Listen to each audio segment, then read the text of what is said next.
En el marco de los 115 años de La Voz del Interior nos encontramos con Claudio Fantini, el analista internacional. Claudio, ¿cómo estás? Bienvenido. ¿Qué tal? Muchas gracias, Joaquín. Un gusto. Bueno, Claudio, ¿cómo ves el auge de los nacionalismos, enfocado con una mirada hacia el futuro?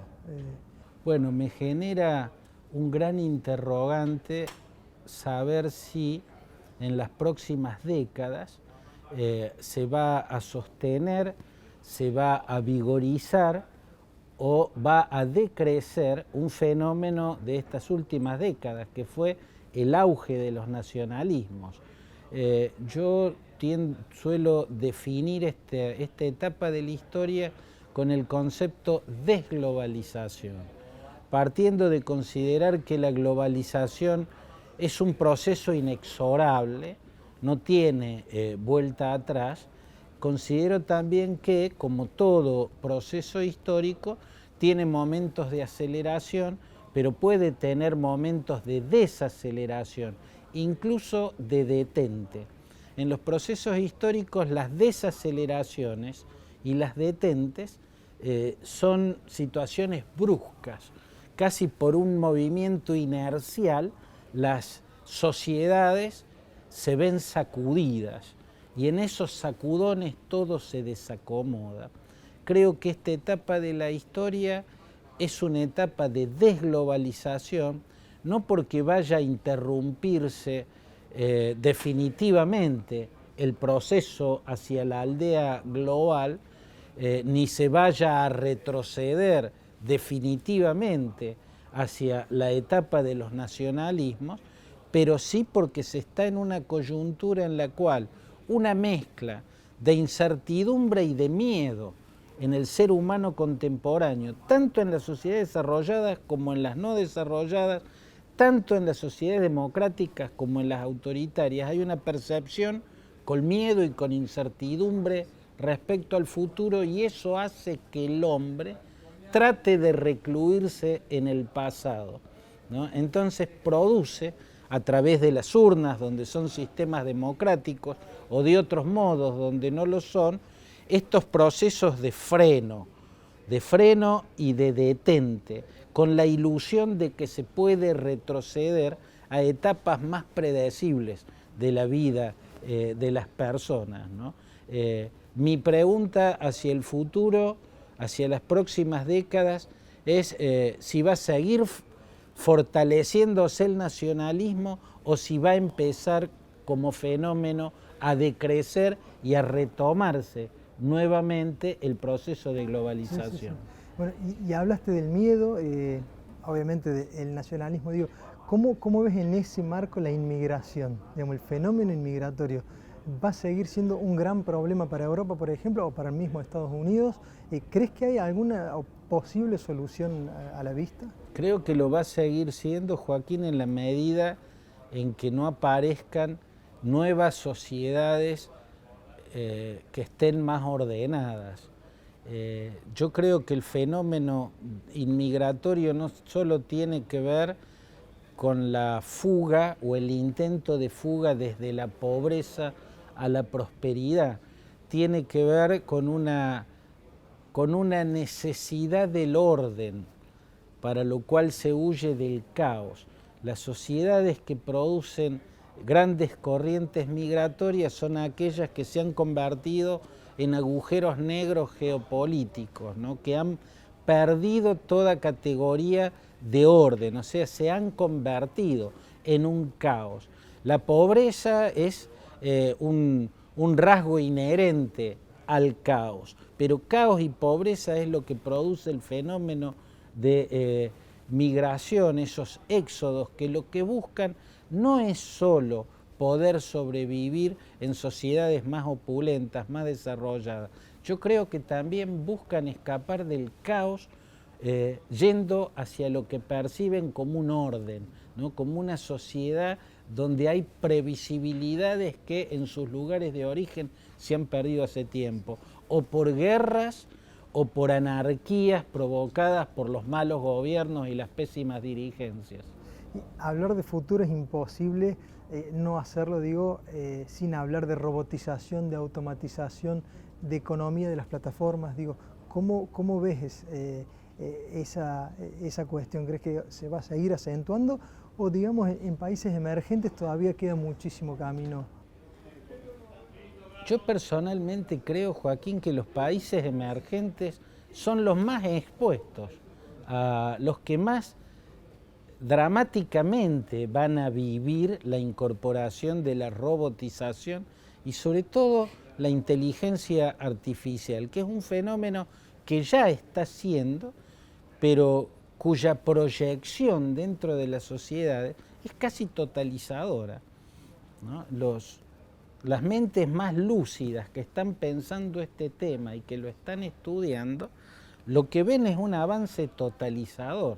O sea, lo que ven es que no hay absolutamente nada que no pueda producirse desde la robotización y que no pueda pensarse, diseñarse y ejecutarse desde la inteligencia artificial. La gran pregunta hacia los próximos 30 años es ¿cuál va a ser el lugar del hombre? ¿No es cierto? ¿Cuál va a ser el lugar del ser humano de carne y hueso? Porque en la gran mayoría de las cosas puede ser suplantado, incluso en mejores condiciones, en condiciones más eficaces para producir, para pensar, para diseñar y en todos los campos, por el robot y por la inteligencia artificial. Mentes lúcidas, incluso con una gran capacidad de divulgación, como es el caso del israelí Yuval Hariri, lo están planteando con muchísima nitidez. Creo que donde más estragos va a hacer y más incertidumbre, incluso más desolación va a causar, es en las sociedades económicamente más débiles y menos desarrolladas. Las otras me parece que van a poder planificar mejor el arribo a esos nuevos estadios de la vida humana. No obstante, me parece fascinante pensar que todos pueden ser reemplazados, incluso los empresarios. O sea, la inteligencia, la pregunta es, ¿y qué sistema económico le va a caber a esa realidad que ya está por ser, que va a totalizar la vida humana en las próximas décadas? ¿El capitalismo? Y yo no sé, yo creo que el final del capitalismo no va a estar dado por el socialismo que pensó Marx, pero puede estar dado por la nueva realidad que imponga la inteligencia artificial, porque si ya no va a hacer falta el empresario, porque la IA puede planificar mejor y puede concebir mejor una empresa y puede dirigirla mejor que un hombre de carne y hueso, ¿no? ¿Qué va a justificar la propiedad? ¿Quiénes van a ser los propietarios? ¿Y quiénes van a ser los consumidores? Va a haber que rediseñar todo y tal vez el capitalismo por lo menos va a transformarse muy radicalmente, mucho más de lo que se ha transformado desde que apareció en la faz de la Tierra y en la historia. Sí, sí, sí. Bueno, y por último, Claudio, y antes de despedirte, teniendo en cuenta la dinámica actual de la geopolítica actual, ¿qué movimientos crees que puede llegar a haber? Digo, con Rusia, con China de un lado, con la Unión Europea, con un inminente Brexit, con Estados Unidos y Trump, digamos, ¿cuál es la dinámica que se te ocurre puede llegar a ocurrir en los próximos años? Bueno, eso, Joaquín, está muy ligado a lo que pase con el proceso de globalización. Yo veo que el rasgo de la Rusia de Vladimir Putin tiene que ver con el proceso de desglobalización, esto que yo llamo la instancia, el momento histórico que podemos clasificar como de desglobalización, aunque dejando en claro que puede demorar, pero no puede cortar definitivamente. Los procesos históricos son como el agua, uno le puede cortar el paso, desviarla, pero va a seguir su derrotero de manera inexorable. A lo sumo se podrá demorar, pero va a continuar.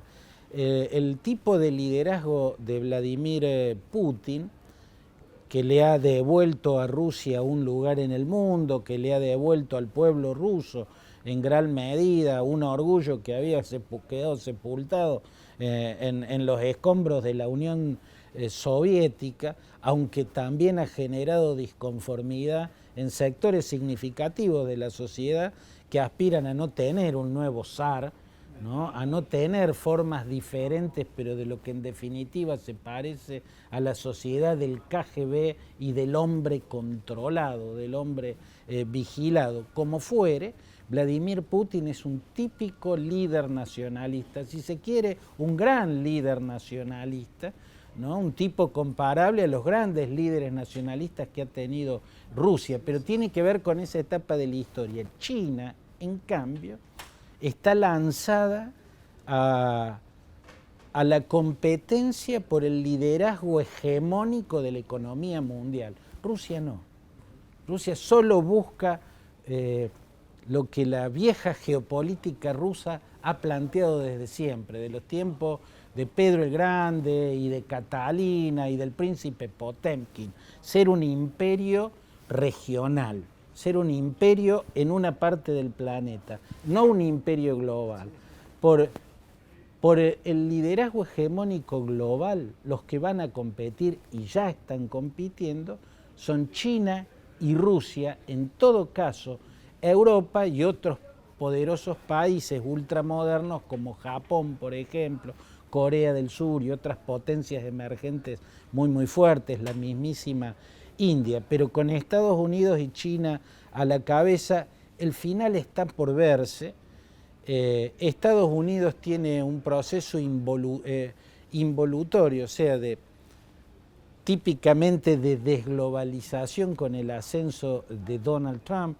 Donald Trump es el típico líder de esta etapa, una demagogia regresionista, una demagogia basada en prometer una utopía regresiva. Ganó una elección haciendo creer al obrero norteamericano, a la clase media baja norteamericana, que se puede volver al tiempo de las grandes industrias manufactureras, donde había miles y miles de empleados, miles de obreros en los galpones de la fábrica y rascacielos llenos de oficinistas de esas grandes corporaciones empresariales. Bueno, yo creo que ese tiempo no va a volver, que la realidad no va a tardar en desmentir totalmente a Donald Trump.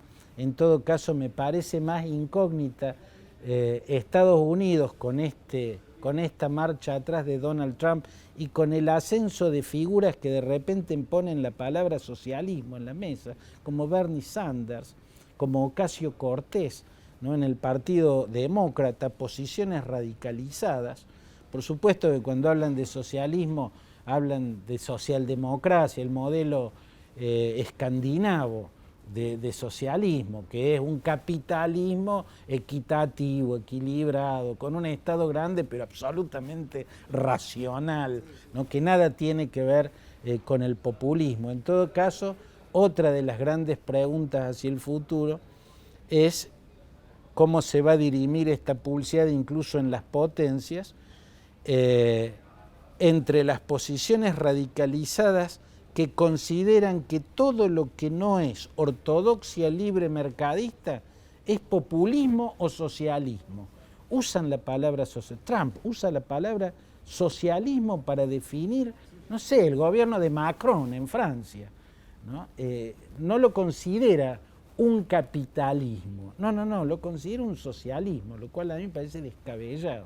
Igual que ciertos exponentes de la ortodoxia ultraliberal en la Argentina, para los cuales todo lo que no es lo que piensan ellos es populismo a extremo, ¿no es cierto? O sea, se perdió el concepto del capitalismo del welfare state, ¿no? Se perdió el concepto del capitalismo donde las ideas de Keynes fueron las que lo salvaron de desaparecer en la crisis de la década del 30, por ejemplo, del siglo XX. Entonces, Keynes salvó al capitalismo y hoy están de moda, del centro hacia la derecha, aquellos que describen a Keynes como si fuese marxista, lo cual es descabellado, del mismo modo que es descabellado considerar neoliberal a todo lo que no sea un populismo cerrado con un hiperestatismo que tampoco es la fórmula del futuro, ¿no?